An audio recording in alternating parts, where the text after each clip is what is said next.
إنما الدين النصيحة شأنها في الشرع عالي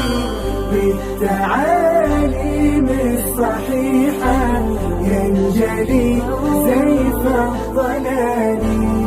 وبأحكام صريحة ارتضاها ذو الجلال فاتبع هدي النصيحة ترتقي نحو المعالي. هدف كاسدتك مسلم كوقفك مركو مسلم نقضه ويول أما قول الراد عينيه لكن نرشو أهداف يريرو كسوكا يسيلاده وحال الربا أهداف يريرو سوكا إني أخد ميسو هدف كوين يعني وحكستو هدف كوين كوي عينيه وإنو النقضة وحان معنا بدنك تادك الصمينين مثلا إن الحوك ستو وشغيستي وأنتي يالتي ومباح ووح بنان نرشنا ولا قربه لكن هدي هدفك كوي دارين أيان كور إلهي كو قرآن كو أماني وحلي محي رجال لا تلهيهم تجارة ولا بيع عن ذكر الله وإقام الصلاة وإيتاء الزكاة كوحبا إلهي أماني كوحدا الأماني وحلقوا المامي رغنمو الرجال ويان باليدي والرجال محي كسفوبة لا تلهيهم تجارة ولا بيع عن ذكر الله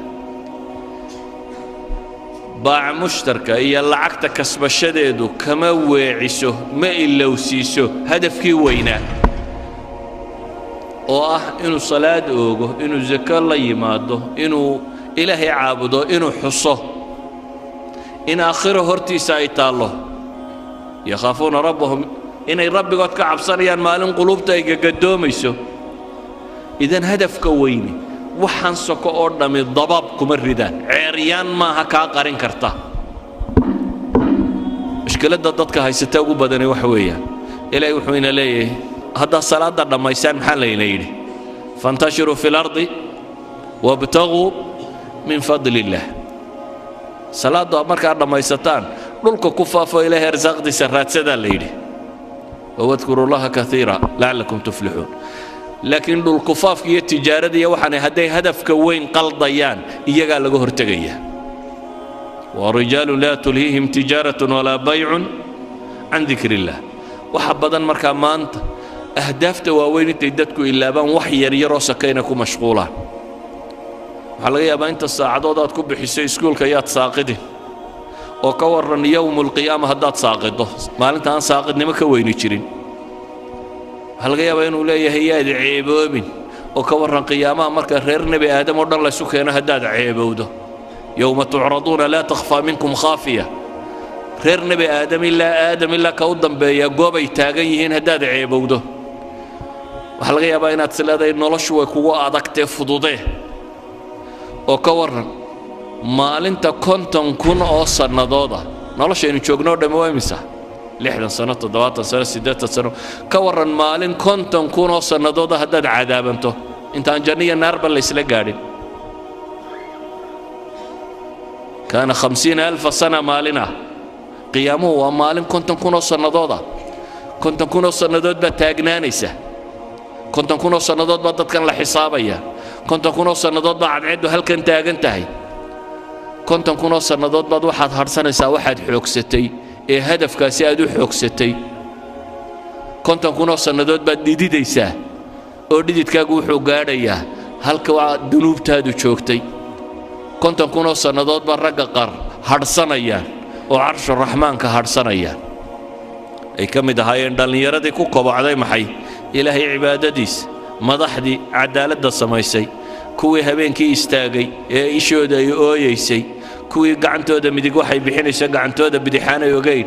kuwii shahwaatu nafsiga ka soomay ee naaga quruxda badan leh inta u yeedheen ku yidhaahdeen ilaahay baan ka cabsanayaa ama inantii inanka quruxda badan leh u yeedhee tidhi waar ilaahay baan ka baqayaa ayay dhaaf kuwaasi waxa la yidhi iyagu carshu raxmaan bay harsanayaan cadaabkanaad ku jirta iyo waxa kana arki maayaan ka waran haddaad sileeday nolosha waxaad u baahantahay way kugu adkaatay biyo lacabo iyo sharaab iyo waxoogaa dabdabacsani inaad u samayso ka warran 50,000 sannadood haddii haraadka u kaa siiyo iyo ninka xawdka nebi maxamed ka cabayaan haraadayninba yacni hadafka weyne hadduu lumo noloshan soka qiimo ma leh shayaatiinu linsi waljinnina waxay isugu tageen inay hadafkaa weyn qariyaan oo ay kugu mashquuliyaan ahdaaf yaryaroo soke waxbarasho iyo capacity building iyo halkan kabood iyo xoogsi iyo shaqaysi iyo wax yaryaroo soke oo marar badan aan hadafkaba uu qiimaynaynin dhallinyaradana iyada waxa u sii dheer qaar aan tannaba wax ka tarin baaba lagu sii mashquuliyey hebel baa laadiya heblaaya kolayga ku riday kubad oo hadduu ku rido maxaa kaa galay maxaa ka soo baxaya nin baa kubad 2 birood dhex mariyey maxay nolosha ku soo kordhisay gool baa la dhalay maxay nolosha ku soo kordhinaysaa aakhirana wax kama tarto adduunkana wax kama tarto idan ahdaaftii rasmiga ahayd dowradan waxa la idinku qabanayaa baan rajaynayaa in ahdaafta la saxo inaynu dib u xisaabtanno oo dib nolosha u hagaajinno inaynu buusalada hagaajisanno garanno barul amaan xagee lagu gaadhaa doon baynu saaranay noloshu waa doon badweyn ku dhex jirta hadday buusaladaadu sax tahay markabka badweynka soconaya haddii buusaladu kambasku hadduu saxan yahay mahma ay waxaanay dhacaan wuu gaadhi meel barriyo nabada uu dego wuu gaadhi haddiise kambasku kaa lumo mawjaduhunbaa kolba dhan kuu kaxayn badweyntuunbaad ku wareegi doontaa adoo aan weligaana dhul arkaynin waxaa la mid ah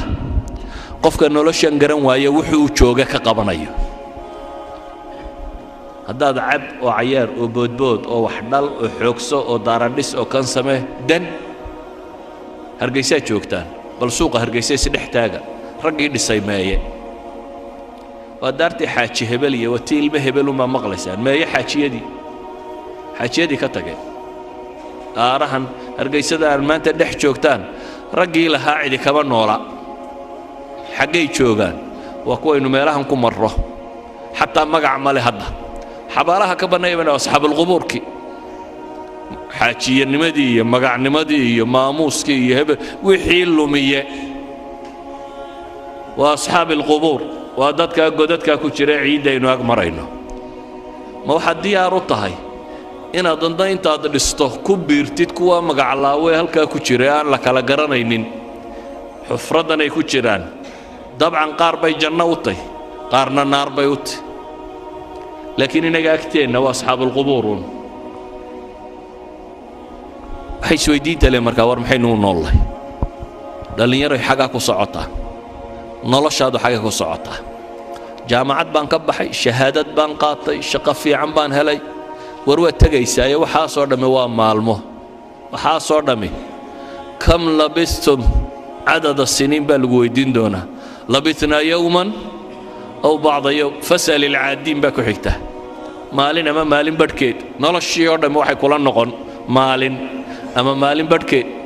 markaad kaleba garan weydaad waxaad leedahay fas'al ilcaadiin kuwii tirin jiray bal ha la weydiiyo adigu inay maalin tahay iyo inay maalin badhkeed taad kala saari kari laaday ee bal cid labadaa kuu kala rajaxda ha la weydiiya baa taagan tahay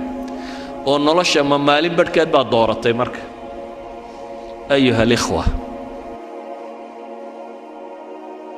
hadafka aynu raadacaynayno adiga lagaaga baahan yahay hadafkaa wixii lagu gaadhi lahaa cilmiya ragannimo ah xoogsiya dadaala adigaa lagaa rabaa inaad la timaado adiga jid baa lagugu talagalay guul iyo guuldarro iyo waxani waa iska meel soke adiga waxaa lagaa rabaa inay naftu kaa baxdo adoo rabbigaa caabudaya adigoo ariiqa saxa ah haya waxaa lagaaga baahan yahay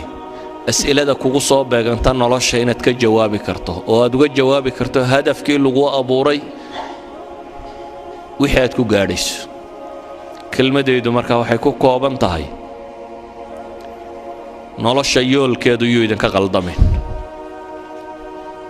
ilaahay waxaan ka baryayaa subxaana wa tacaala inuu ina wada sugo inuu inagu sugo ariiqa xaqa ah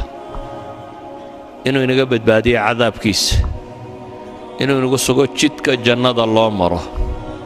kuwii islaamnimada ku dhintayna laynaga yeelo subxaana wa tacaala